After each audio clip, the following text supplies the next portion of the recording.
Yeah, Dheeraj Agarwal is now joining us from Ambit to talk about market fundamentals. Dheeraj, thank you very much for your time this afternoon. How are you looking at the broader landscape we are operating in the market? On the one hand, RBI governor just yesterday made a comment that we are now at the cusp of structural shift in growth, 8% on a sustainable basis, positive. Other macro indicators are looking very handsome. But on the other hand, on micros, many companies are now sounding cautious for Q1. Stock prices, meanwhile, are just ignoring all of that and running away. What's the prudent strategy to approach the market if one is sitting on handsome gains? I think the markets will continue to be choppy this year. It has been very choppy so far, YTD. Save and except June has been a very surprising one-way rally after the election day dip, which actually has taken the YTD gains to almost 9.5%. But otherwise, I've held the view for a while that this will be the year of what I call non-linear markets, which means we will get violent both sides moves in the market. And when we look at the overall performance at the end of the year, it will be in a plus minus single digit kind of a range, perhaps, and not anything fancier than that. So, as you rightly said, macros are looking good in a number of pockets within the corporate sector performance. There are signs of weakness. Maybe some of them get addressed going forward. And valuations are a little bit stretched. So, there will be push and pull on the market on both sides right through this year as well. Neeraj, hi, morning. Let's understand your outlook then as to where you stand when it comes to the overall liquidity situation. Is it that you believe that FIIs will continue to remain on the sidelines, or that the once we get more clarity with respect to the budget, now that the elections are out of the way, we will see a continued flow of FII interest into the Indian markets? It's a toss-up. It's very difficult to predict. I think liquidity is impossible to predict, right? So even the continuous dip in the FI holding in the Indian markets in the last 3 or 4 years has surprised many of us because economically the country is doing well, markets have been doing well, but yet the FI holding of Indian market is at a decadal low of 18.5%, down from a peak of 21%. So which way that sits, I think it's not just a question around elections, the question around how the budget is, it's also alternate allocation. At least for a couple of months, China pulled in a large amount of inflows by the global investors. I haven't seen the most recent data, but Feb, March, they pulled in about $40 billion. Something like that happens, it obviously impacts the amount of flow which could happen in India. So on the FPI flow, it's just a toss-up. It's very difficult to predict, honestly. Which are the parts of the market which you are still finding attractive risk reward from here on, Dheeraj?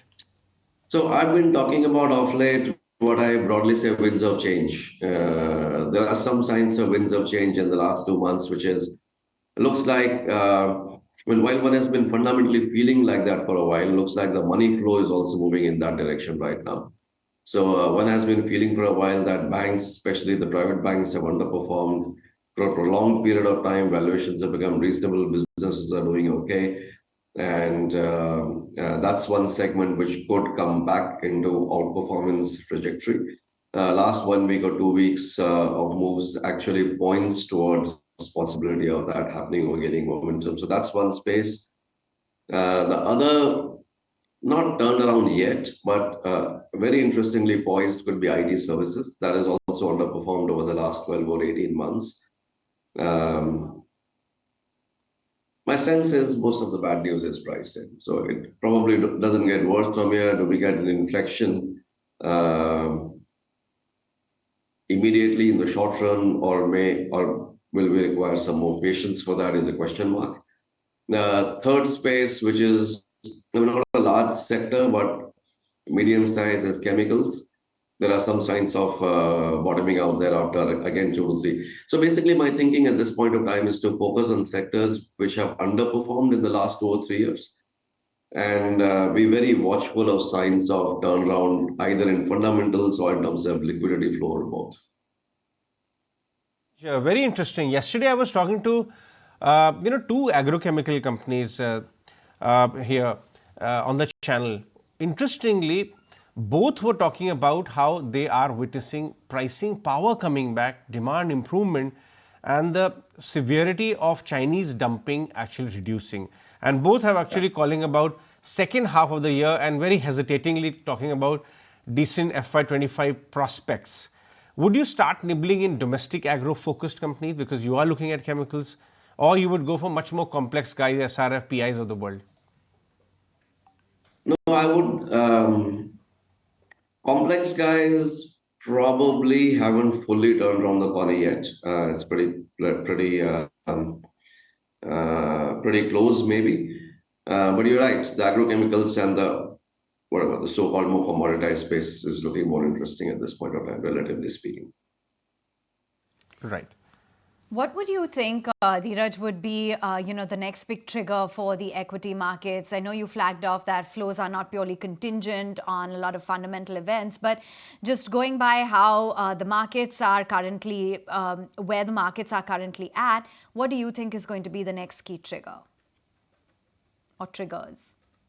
Budget could be a trigger, but the way I'm thinking at this point of time, with the market at 23,800 approximately Nifty, budget trigger could either be neutral or negative.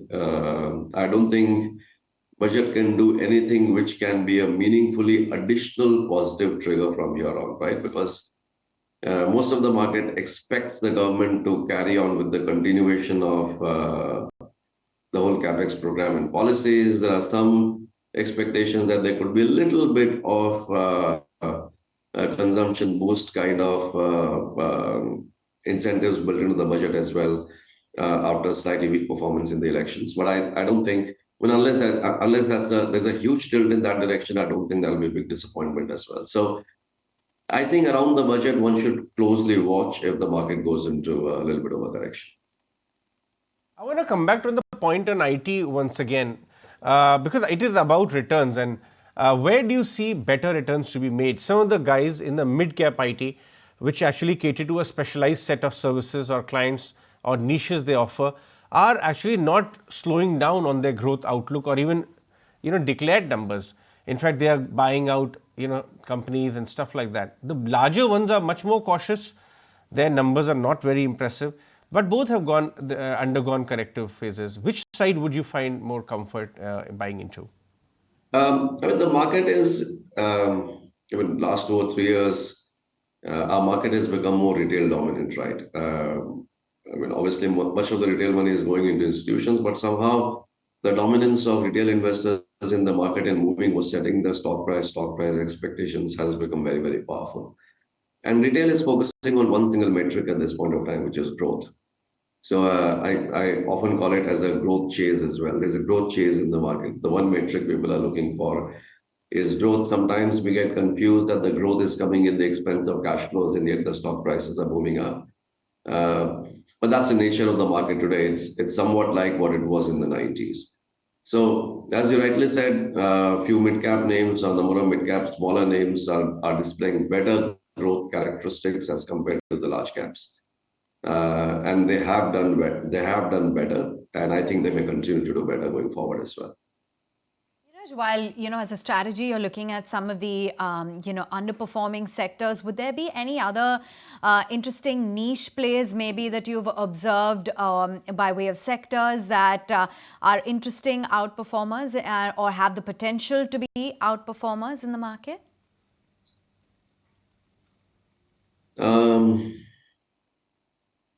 The one niche sector which has been doing very well, which can perhaps continue to do well, is EPC construction infrastructure, right? So that's one space where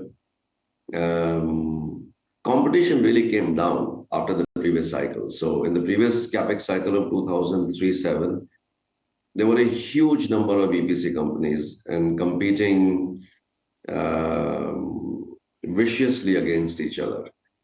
And many of them just died because they overextended the balance sheets or just became too weak to compete. So at this point of time, that space has lesser number of competitors left. At this point of time, business is doing well, order books are strong. So that could be one. I mean, it's become sort of a niche sector now from that yardstick. So that could do well. Power is in a structural uptrend, although after the very strong performance of last 2 years, I think it might just take a breather. But if you were to take a longer term call, I think it's still in a structural uptrend. You're playing the power theme, Dheeraj. They still say that massive demand supply gaps are existing and big addition are happening next 5-7 years. So this area should not be abandoned even if the stocks have actually moved up. But within the entire value chain of the power, which end are you most comfortable in? I mean, everything has become expensive at this point of time. So, can you justify that there is growth for the next few years? Of course, yes, because there is power deficit, and investments are picking up. But can you justify valuations in a number of cases? A little difficult. But at the same time, you're right. I mean, if a sector stays in a very high growth phase for a long period of time, we have seen valuations sustain at unrealistic levels. I mean, it happened to the consumer stocks between 2014 to 20. Why can't it happen to power today? So at these prices, these valuations, I would just either pick some relative softness in valuation, or will just probably just do a basket approach. Okay, fair enough. That's the view coming in. But what is the outlook in specific? If you could just elaborate when it comes to some of the rate sensitives, in particular, auto, for instance. We have seen the introduction of EV, a lot of newer models. The competition seems to be heating up. What is the outlook when it comes to auto in specific? I mean, auto has had a fantastic run over the last 1 or 2 years. And I'm generally slightly cautious on anything which has had a fantastic run over the last 2 years. Nothing to do with the earnings outlook or fundamentals, but simply because they've run too hard, too strong. Valuations are a bit overstretched, and everything corrects, everything consolidates. I think it's time for a bit of a consolidation there. All right, Dheeraj, we'll let you go on that one. Thanks so much for joining us on the show today. Thank that you. was Dheeraj Agarwal from Ambit Investment Managers. But Rakesh Arora now. If you like this video, then like, share and subscribe to ET Now.